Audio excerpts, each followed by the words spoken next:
ويجي ما عنده باس يسلف باس لأجلي يقبل لهم تعيشوا منهم. وهذا الوقت 5 أشهر هون الوزير يمشي لنا قرارات ويحصر ويوقف له كامل على في الوادي. واحنا مولي المعني بالامر ما يباشر المشاكل.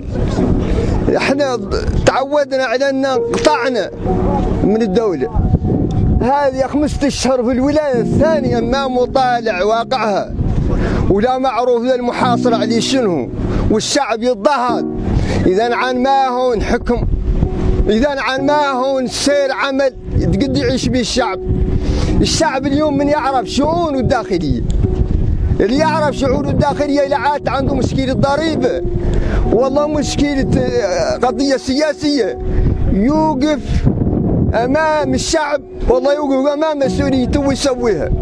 في هاي الازمه الجديده اللي ركعت اياها الازمه الشركه الوطنيه لصناعه السفن CNM. هاي ركعت المشكله مولي تتجدد مره اخرى مولي، وفي بدايه شهر رمضان مازال لا شهر واحد التوقيف. طلعوا في الحاله ركعت يعني تصوروا هو لكم البور هناك ميت هذا رقم ركعت يعود لا في التوقيف. هاي الحاله الناس كامله ركعت متعطله عن العمل. CNM هذا السفن ركعت عليهم 7 عمال كابتن و6 عمال، وفماتها عمال مولي غير مباشرين، منهم دباركير ومنهم السودير ومنهم البلاستيك ومنهم القرداي ومنهم العليات مولي اللي تنعطانا هناك اياها مخصصه لهم شيء ملحوث ينعطى لهم يمشوا بهم شهر عيالهم قوتهم اليوم. يوميا يخدم، ويوميا يدخلوا كانوا 10 فريق 5 ساد بعد حاجيات الناس كامل. هاي الازمه ركعتها بادة على موريتانيا، ركعتها طارحينها على الراي العام الموريتاني والمنطق واهل المواذيب عنهم. هاي القضيه ما يخلصوا لا قضيتنا احنا كعمال منافرات راعينا باقي او السفن الصبح كلهم ولاهم يضايق عليه يدير فيديو يطرحها قدام داره قال نبقاو نحن هم اللي الضحيه. ركعتها الضحيه هناك لا العمال منافرات، احنا ركعتها عاطين على العمل. دور الوزير باطل والله الجهات المعنيه اللي تتخمن بالقضيه تطرح بال العمال. ثانيا مولي القضيه مولي بدات لا منين عاد هذه CNM تبدا تعدل السمك السطحي. الان ساعه اللي بدات تعدل السمك السطحي خلق فمات استهداف من اللوبيات تابعينهم الاتراك وهاو تابعينهم موكا. هاو اللوبيات فمات فم ضغط كبير من اللوبيات اللي هم من 2014 يحوتوا لبولهم لا قطع حد اسمهم. قال من ساعه اللي احمد سعيد رحمه وعدل حولهم شهر جزاه الله خيرا، حول بعض منهم شهر صيد السمك السطحي بيلاجيك، وذوكما عادوا ينشطوا هما عادوا فما عاد فم استهداف. المتكلم دا طلحه قبطان في سفن CNM صيد تقليدي.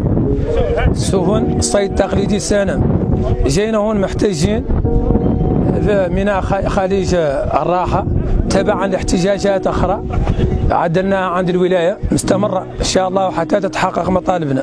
احنا هون جينا ولا نعبروا الرأي العام. هاي السفن نوقفها هون، سفن كوميكات هون نوقفها، السفن الآخرين مولي بريز 14 متر مستهدف الوزير له ساعة جاي الوزارة مستهدف هاي السفن خرجت عنها منطوية تحت الصيد التقليدي هم يدير الصيد الصناعي.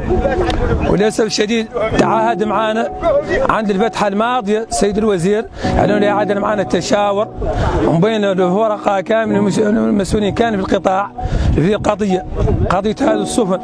وللأسف الشديد عندهم جل رئيس تعهد معنا للعهد بكتابة من ملاك السفن قباطين تو مسؤولين تعهدوا معنا عنه لا يعادلوا معنا تشاور في وراء الفتحة. يا غير كانت قضية خلعنا لا مبرمجة عدلها معنا ببرنامج فخامة السيد الرئيس محمد بن الشيخ الغزواني يدوروا يغطوا بها الامور. عندنا احنا كمواطنين وعندنا حق في دولتنا وعندنا حق تطرح مشاكلنا الرئيس الجمهوريه. بدينا نشتغلوا تم طرح لنا الشركه عاد باخر لحظه بدايه شهر محرم وقفنا وقف مفاجئ. وهذا الوقف للاسف الشديد بعضنا هون وبعضنا في تانيت وبعضه ما تيروا في البحر خلعنا باقي في البحر تلفوا ويجروا القوارب. وهذا كان وقفنا هنا وطرحنا الصناعه ولا خلينا نمشوا في البحر. هذه القضية أرانا مناشدين رئيس الجمهورية في الشهر المحرم عن هذا الظلم يرفعوا عنا مظلمة. احنا مظلمة